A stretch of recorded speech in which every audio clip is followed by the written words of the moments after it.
जय श्री राधे, जय श्री कृष्ण। मंदिर श्री बंसी वाले महात्मा यूट्यूब चैनल अंबाला शहर की ओर से हम आप सबका हार्दिक अभिनंदन करते हैं। आज हम आपको सुनाने जा रहे हैं श्रीमद् भगवद गीता के 13वें अध्याय की परम पावन कथा, जो कि इस प्रकार है। आप कृपया इसको ध्यान से सुने, क्योंकि श्रद्धा भावना से और पूर्ण रूप से मन से लगन से सुनी हुई कथा का ही पूरा फल मिलता है। तो अब श्रीमद् भगवद गीता के 13वें अध्याय का हिंदी अनुवाद। ओम श्री परमात्मने नमः। बोल श्री राधा कृष्ण भगवान की जय हो। उसके उपरांत श्री कृष्ण भगवान फिर बोले कि हे अर्जुन, यह शरीर क्षेत्र है ऐसे कहा जाता है, और इसको जो जानता है उसको क्षेत्रज्ञ, ऐसा उनके तत्व को जानने वाले ज्ञानी जन कहते हैं। और हे अर्जुन, तू सब क्षेत्रों में क्षेत्रज्ञ अर्थात जीवात्मा भी मेरे को ही जान, और क्षेत्रज्ञ का अर्थात विकार सहित प्रकृति का और पुरुष का जो तत्व से जानना है वह ज्ञान है, ऐसा मेरा मत है। इसलिए वह क्षेत्र जो है और जैसा है तथा जिन विकारों वाला है और जिस कारण से जो हुआ है, तथा वह क्षेत्रज्ञ भी जो है और जिस पर भाव वाला है, वह सब संक्षेप से मेरे से सुन। यह क्षेत्र और क्षेत्रज्ञ का तत्व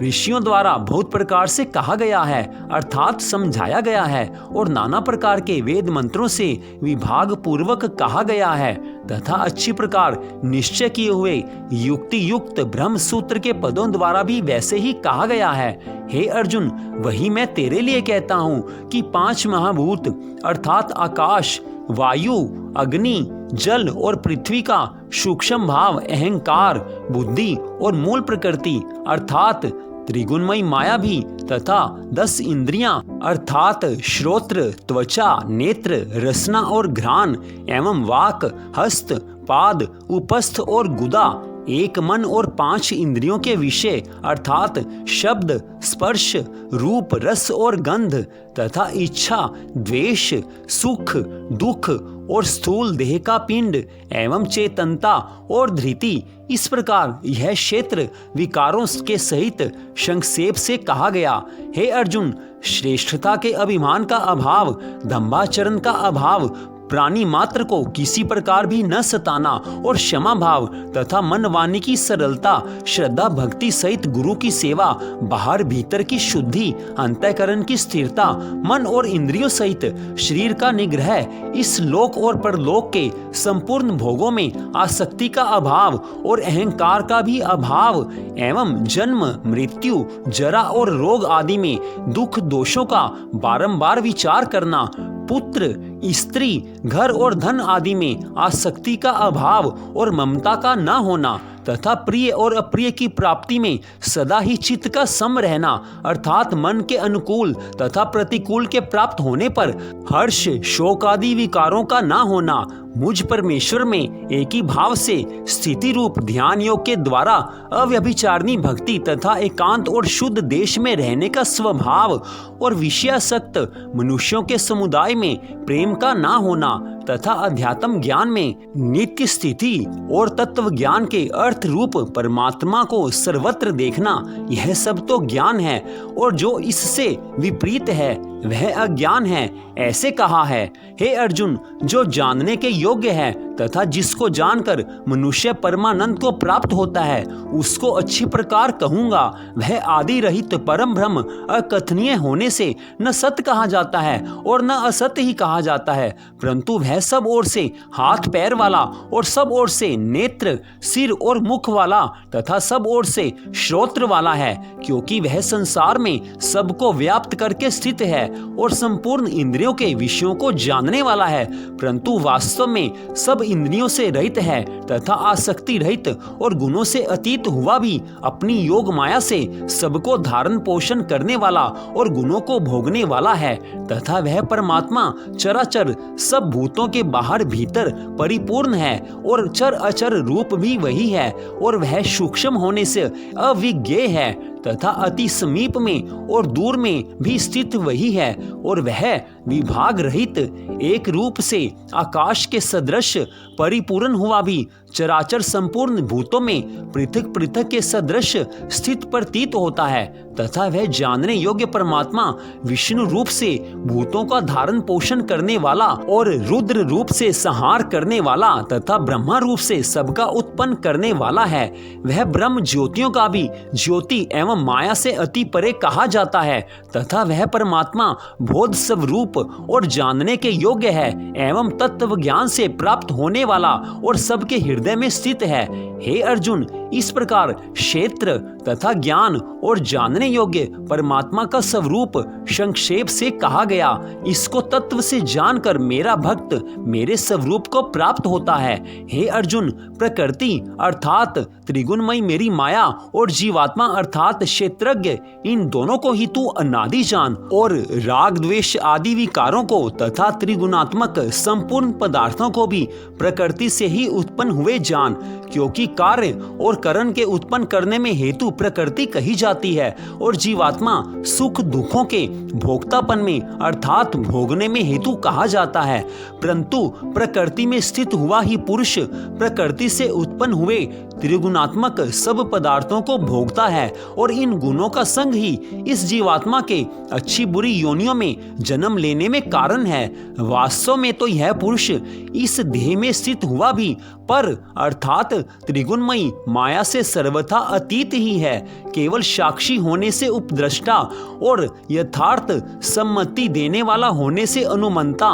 एवं सबको धारण करने वाला होने से भर्ता, जीव रूप से भोक्ता तथा ब्रह्मादिकों का भी स्वामी होने से महेश्वर और शुद्ध सच्चिदानंद घन होने से परमात्मा ऐसा कहा गया है। इस प्रकार पुरुष को और गुणों के सहित प्रकृति को जो मनुष्य तत्व से जानता है वह सब प्रकार से बढ़ता हुआ भी फिर नहीं जन्मता अर्थात पुनर्जन्म को नहीं प्राप्त होता है। हे अर्जुन, उस परम पुरुष परमात्मा को कितने ही मनुष्य तो शुद्ध हुई सूक्ष्म बुद्धि से ध्यान के द्वारा हृदय में देखते हैं तथा अन्य कितने ही ज्ञान योग के द्वारा देखते हैं और अपर कितने ही निष्काम कर्म योग के द्वारा देखते हैं। परंतु इनसे दूसरे अर्थात जो मंद बुद्धि वाले पुरुष हैं वे स्वयं इस प्रकार ना जानते हुए दूसरों से अर्थात तत्व के जानने वाले पुरुषों से सुनकर ही उपासना करते हैं, अर्थात उन पुरुषों के कहने के अनुसार ही श्रद्धा सहित तत्पर हुए साधन करते हैं और वे सुनने के परायण हुए पुरुष भी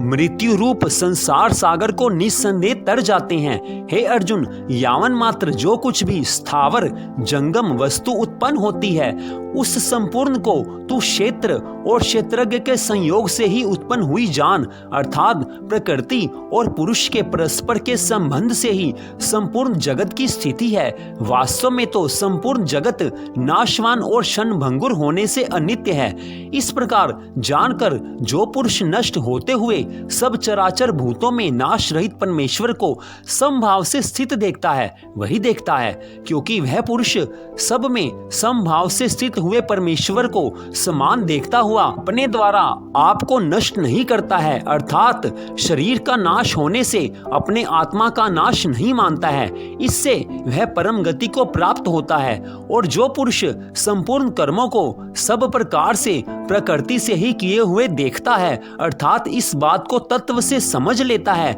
कि प्रकृति से उत्पन्न हुए संपूर्ण गुण ही गुणों में बरतते हैं तथा आत्मा को अकर्ता देखता है वही देखता है। और यह पुरुष जिस काल में भूतों के न्यारे न्यारे भाव को एक परमात्मा के संकल्प के आधार स्थित देखता है तथा उस परमात्मा के संकल्प से ही संपूर्ण भूतों का विस्तार देखता है, उस काल में सच्चिदानंद घन ब्रह्म को प्राप्त होता है। हे अर्जुन, अनादि होने से और गुणातीत होने से यह अविनाशी परमात्मा शरीर में स्थित हुआ भी वास्तव में न करता है और न लिपायमान होता है। जिस प्रकार सर्वत्र व्याप्त हुआ भी आकाश सूक्ष्म होने के कारण लिपायमान नहीं होता है, वैसे ही सर्वत्र देह में स्थित हुआ भी आत्मा गुणातीत होने के कारण देह के गुणों से लिपायमान नहीं होता है। हे अर्जुन, जिस प्रकार एक ही सूर्य इस संपूर्ण ब्रह्मांड को प्रकाशित करता है उसी प्रकार एक ही आत्मा संपूर्ण क्षेत्र को प्रकाशित करता है,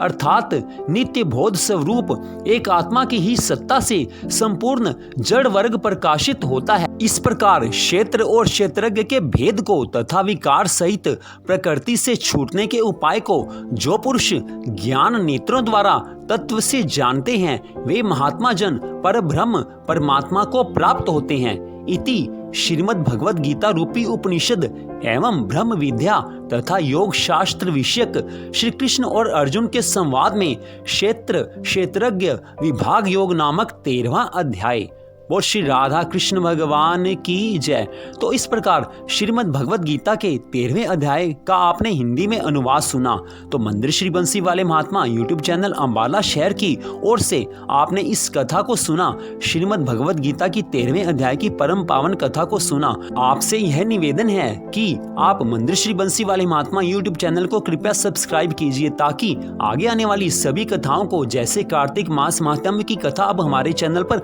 आने ही वाली है, तो उन कथाओं के लिए कृपया आप हमारे चैनल को सब्सक्राइब कीजिए, ताकि आप सभी कथाओं का आनंद ले सकें। और अंत में मंदिर श्री बंसी वाले महात्मा यूट्यूब चैनल अंबाला शहर की ओर से आप सबका हार्दिक धन्यवाद। भगवान श्री राधा कृष्ण जी की कृपा सदा आप सब पर बनी रहे, इसी मंगल कामना के साथ जय श्री राधा रानी जी की, जय श्री कृष्ण भगवान जी की, जय श्रीमद् भगवद गीता की।